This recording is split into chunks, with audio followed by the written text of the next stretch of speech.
ఆ తర్వాత ఏం జరిగిందో మాకేం గుర్తులేదు. సావిత్రి, సావిత్రి! రాణాగారు, తనని అన్నిసార్లు పిలవటం వల్ల ఏం ఉపయోగం ఉండదు. తను ఇక్కడ నుండి వెళ్ళిపోయింది. తను వెళ్ళిపోయిందా? ఎక్కడికి వెళ్ళింది? మేము తనని పనిలో నుండి తీసేశాం. నువ్వు తనని పనిలో నుండి తీసేశావా? ఎందుకు? ఎందుకంటే రాణాగారు మీకు స్పృహ లేకపోవడం చూసి దొంగతనం చేయాలని చూసింది. ఏంటి? లేదు, అలా జరిగే అవకాశమే లేదు. నువ్వేదో పొరపాటు పడ్డట్టున్నావు. అలాంటి పని తను చేయదు. సావిత్రి అని పేరు పెట్టుకుంటే అందరూ సతీ సావిత్రులు అవ్వరు కదా రాణాగారు. అయినా మేమే స్వయంగా మా కళ్ళతో తను మీ ఉంగరం దొంగలిస్తుండగా చూసాం.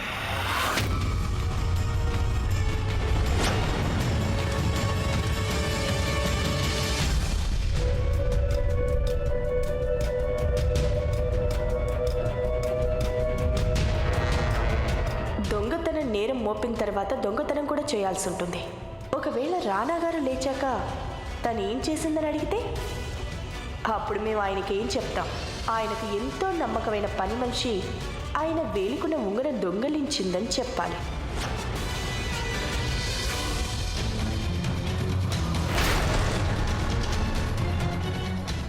అలా జరిగే అవకాశమే లేదే. రాజా సాహెబ్, గిది బంగారపు తాళం. లేదు, నువ్వేదో భ్రమపడుతున్నావు.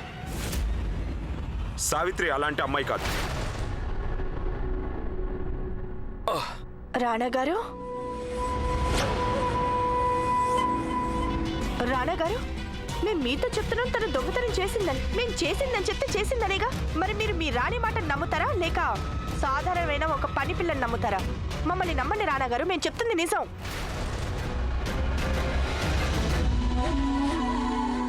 రాజా సాహెబ్, బయటోళ్ళు చెప్పింది ఏంటో నీ మనసు చెప్పేది వినవా?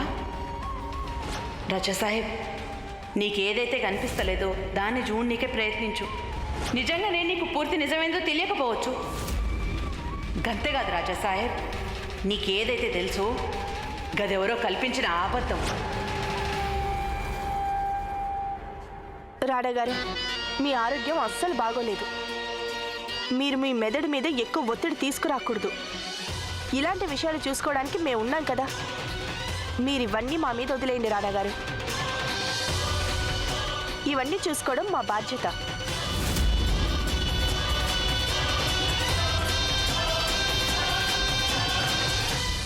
సావిత్రిని పనిలో నుండి తీసేయడం నీ బాధ్యత కాదు, నీకు అధికారము లేదు. ఇది మా మెహల్ రాజేశ్వరి. నువ్విక్కడ నేరం మోపగలవేమో కానీ తీర్పులు మాత్రం ఇవ్వలేవు. ఇక్కడ తీర్పులిచ్చే అధికారం కేవలం రాజులకు మాత్రమే ఉంటుంది.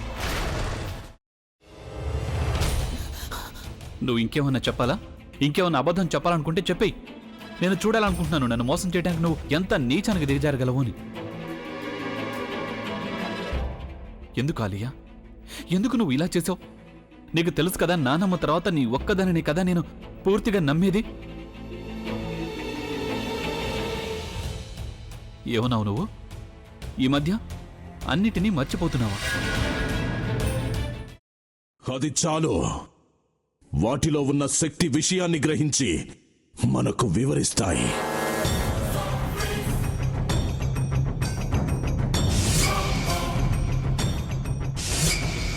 ఎవరు ఆ దండ విప్పొద్దు, గది తలుపులు తెరవద్దు.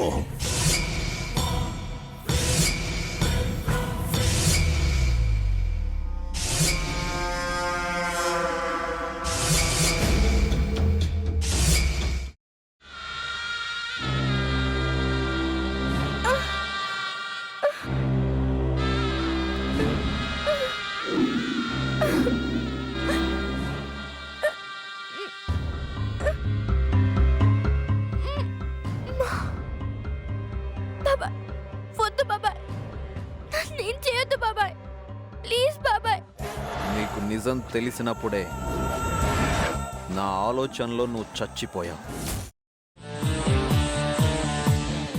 ప్లీజ్ కొంచెం తినండి ప్లీజ్. భీమారావు గారు, మీరా? ఇగో మీరా కాదు సక్కుబాయ్.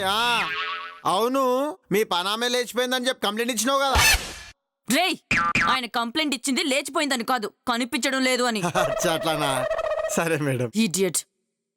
ఆ వంట మనిషి పేరేంటన్నారు? రత్తాలు మేడం. ఏం పెద్ద మంచి, నీ వంట మంచిని కూడా మేడం అని పిలుస్తావా?